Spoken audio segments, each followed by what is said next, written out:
السلام عليكم، ازيكم يا حبايبي؟ عاملين ايه؟ يا رب تكونوا بخير. النهارده هنعمل اكله تقليديه جدا.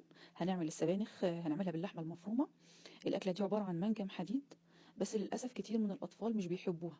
جربوها بطريقتي، ان شاء الله تعجبهم. انا نيره سليم. زي ما انتم شايفين ده شكل السبانخ. بنشتريها بالمنظر ده، تبقى كتله كبيره. هوريكم بس ازاي بتتنضف. بنشيل العود اللي لونه اصفر ونقطعه، وننضف الجدر بالمنظر ده ونقطعه ونسيب حته منه صغيره كده. ادي الورقه الصفراء، هنشيلها. تمام. وهننضف الجدر، وهنقطع منه، نسيب منه حته قد كده. بس كده. خلاص انا عملت الكميه كلها. عايزين نتعلم ازاي بقى نغسلها، لان ده مهم جدا. السبانخ بيبقى فيها كميه رمل فظيعه، فالطريقه الوحيده لتنظيفها هي الغمر في ميه، يعني ميه كتير. فانا جبت طبق كبير، تمام، وحطيتها فيها. وبقيت يعني اعملها بايدي كده.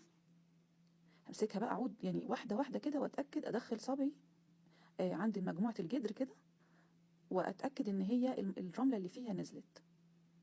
تمام. واحدة واحدة ونغسلها بالمنظر ده. غسلها مهم جدا، لان هي بيبقى فيها كمية رمل للأسف فظيعة. خلاص اديني بخلص الكمية كلها اهو. مهم جدا الموضوع ده، وهنشوف المية شكلها عامل ازاي بعد ما هنشيلها. شايفين كمية الرمل اللي نازل منها؟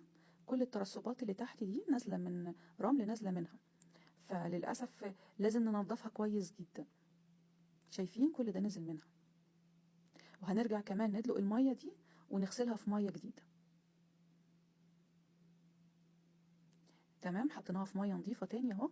وهنبدا نغسلها تاني عشان بس نتاكد ان كله تمام.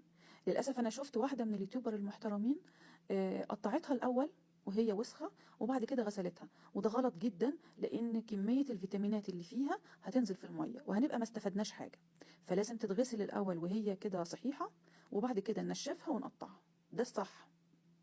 تمام. انا سبتها كده في المصفى، هسيبها بقى طول الليل. انا عملت ده كده بالليل، وهبدا اقطعها الصبح. طبعا دون للبنات اللي هم لسه بيتعلموا طبيخ. بوريهم بس بيتعمل ازاي. لكن طبعا انا عارفه ان يعني الستات الكبار اللي زي كده عارفين كل حاجه، ما شاء الله عليهم. بنقطعها اهو. انا بحاول طبعا اجري الفيديو علشان ايه، يعني يبقى بسرعه، بحيث يعني ما ياخدش كتير من وقتكم. للاسف مشكله السبانخ ان الاطفال مش بتحبها، وانا كنت من البنات اللي يعني انا كنت من يعني شوفوا ارخم طفل عندكم. انا كنت ارخم منه كمان. حاجات كتير ما كنتش بحب اكلها، منها السبانخ دي ما كنتش بحب اكلها.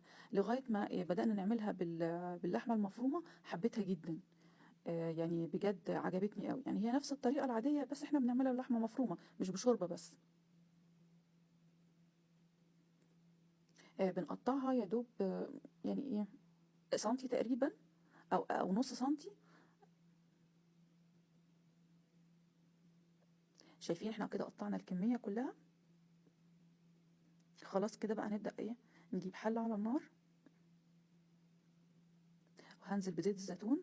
انتوا عارفين انا بعمل اكلي كله بزيت زيتون، لكن اللي بيعمل سمنة شغال، واللي بيعمل بزبدة برضو شغال. عندي بصلة مفرومة. انا كنت معصجة اللحمة المفرومة برضو قبلها بيوم.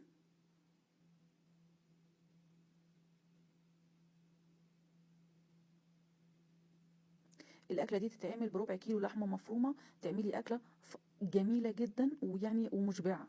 يعني اللي تبقي اللحمة المفرومة بتبقى كتير في البيت، تبقى مش عارفة تعملي بيها اكل ايه. دي بربع كيلو لحمة مفرومة تمام، تعمل لك اكلة حلوة قوي. معاها شوية رز تمام جدا، ومغذية. ويعني اللي عن الدكاترة بيوصفوها للأطفال اللي عندهم أنيميا، وللبنات كمان. هنحط 3 معالق صلصة. لو انت عايزة تعمليها بطماطم شغال، بس يعني أنا في البرد ده أنا بستسهل يعني على طول. هنبدأ نزود المية. لو عندك عايزة تزودي بشوربة برضو يبقى جميل جدا.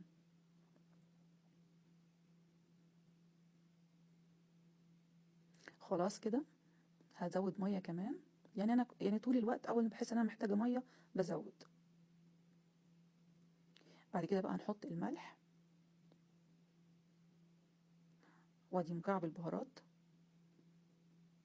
والفلفل الاسمر مكعب المرقه والفلفل الاسمر، وهنحط بهارات لحمه. بس كده، مش محتاجين اكتر من كده.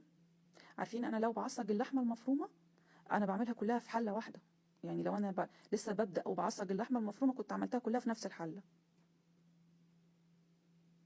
هنا عندي اللحمه المفرومه كنت عاملاها اهو، مش هاخدها كلها، انا هاخد بس شويه زي ما قلت لكم، ربع كيلو نص كيلو، يعني يعملوا الاكله دي حلوه قوي.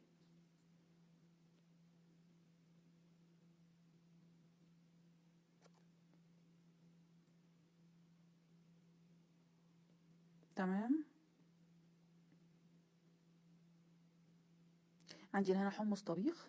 انتوا يعني برضو للبنات اللي مش عارفين، ده اسمه حمص طبيخ. انا واخده معلقتين طعام كبار، وهسيبهم يستووا شويه يعني علشان الحمص ده يعني ينفش كده ويدخل في السوا. خلاص كده بقى هبدأ انزل بالسبانخ.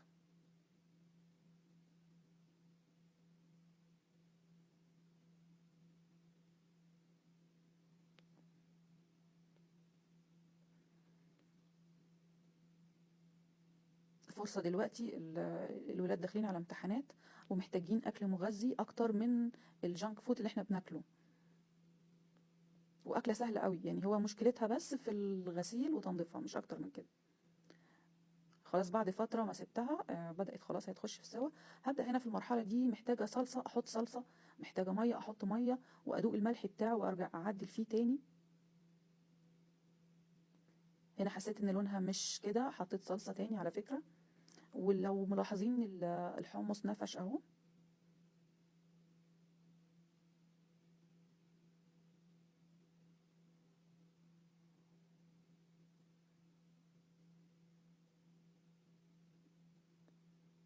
بسيبها بقى شوية، يعني 5 دقايق وخلاص هتبقى تمام. خلاص انا غرفتها اهو. جربوها، يا رب تعجبكم، ويا رب الاولاد كمان تعجبهم وياكلوها.